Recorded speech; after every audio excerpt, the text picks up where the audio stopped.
Hello guys, reka nizere ko mumeze neza cyane. Nkuko mubibona, murabona ko tugarutse muri Rubi network nyuma y'igihe kirekire. Uyu munsi tugarutse kuri Rubi network. Mbere yo kugira ngo dutangire, ndakurutse gukanda like kuri iyi video, hanyuma unkandire na subscribe niba ari bwo bwa mbere ugeze kuri iyi channel ya Darius Tech. Iyi channel twibanda cyane kuri mining. Reka dutangire. Iyi video igitumije nyikora na abantu benshi bakomeje kunyandikira kuri WhatsApp bari kunsaba ko nabagurisha Rubi coin cyangwa se nabasha kubagurira coin za Rubi. Uyu munsi navuze reka mbakorere video n'abatabizi ko ibyo bintu bisanzwe biriho babimenye ko biriho, ubundi twikomereze n'umushinga wacu wa Rubi network. Okay. Nkuko mubizi rero murazi ko iyi Rubi network turi kumara hagati y'imyaka 3, tumaze imyaka 3 turi ku mining cyangwa se uyu mushinga wa Rubi network uri kumara imyaka 3 uri hanze turi gukora icyo bita mining, ndetse izi Rubi network, izi Rubi coin tubasha kuzigurisha ndetse tukanazigura, ari nabyo bitumije dukora iyi video. Okay, nkuko mubibona rero murabona ko muri Rubi network bari kunsaba gukora iki, bari kunsaba ku mining. Mbibutse ku mining ni amasaha 28. Iyo amasaha 28 arangiye turongera tugakora mining. Mbibutse ko nanone ku mining ni ubuntu, nta mafaranga usabwa,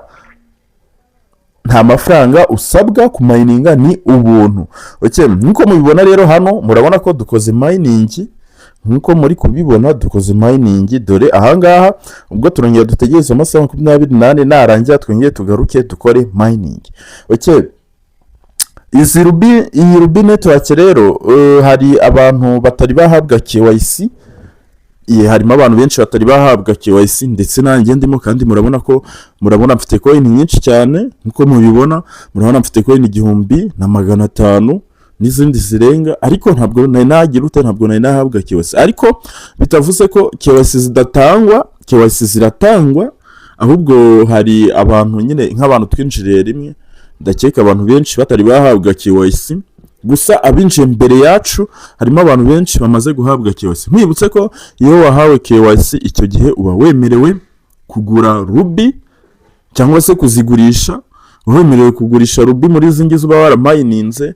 Okay, nanone kantu nkagarukeho, izi Rubi uba waramininze ntabwo uba wemerewe kuzigurisha igihe utari wakora KYC. Iyo wakoze KYC nibwo uba wemerewe kugurisha izi coin za Rubi uba warageze uba waramininze. Iyo umaze gukora icyo twita KYC baguha nanone icyo twita migration. Migration ni ugufata coin za Rubi, hanyuma ukabasha kuzimurira muri wallet yawe. Iyo coin zimaze kugera muri wallet, icyo gihe uba wemerewe kuzigurisha. Icyo gihe uba wemerewe kugurisha coin iyo zarangije kugera muri wallet. Ubwo migration uyihabwa na Rubi team nibo baguha migration.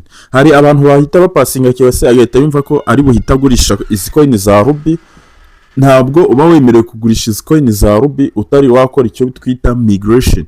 Ubwo buryo nabwo nzabasha kububasobanuriraho akantu ku kandi, dore ko Rubi uyu mwaka wa 2026 ishobora kujya ku isoko hatagize igihinduka nkuko baherutse kubidutangariza. Okay, izi Rubi rero niba iyo mbibutse ko nanone iyo upasinze KYC cyangwa se iyo bagwaye invitation KYC cyangwa se message igutumira gutangira gukora process za KYC, usabwa coin za Rubi zigera muri 4.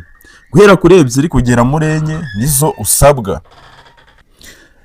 Izo Rubi nizo babasha kugucaginga kugira ngo ubashe gukomeza KYC, cyangwa se ni ibihembo ubuhembye abantu bari bukwemereze KYC team ya Rubi network.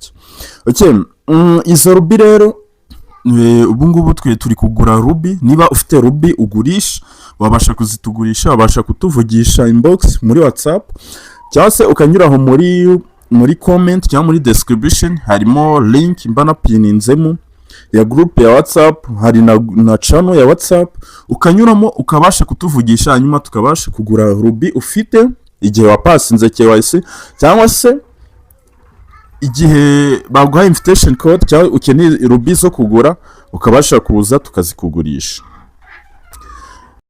ubundi tukazikugurisha cyangwa se izo ufite tukabasha kuzigura. Niba ukeneye kuza muri umushinga wa Rubi network, invitation code cyangwa se referral code irahunga kuri screen yawe no muri description mba nayishyizemo, hanyuma nawe ubashe kwiyandikisha.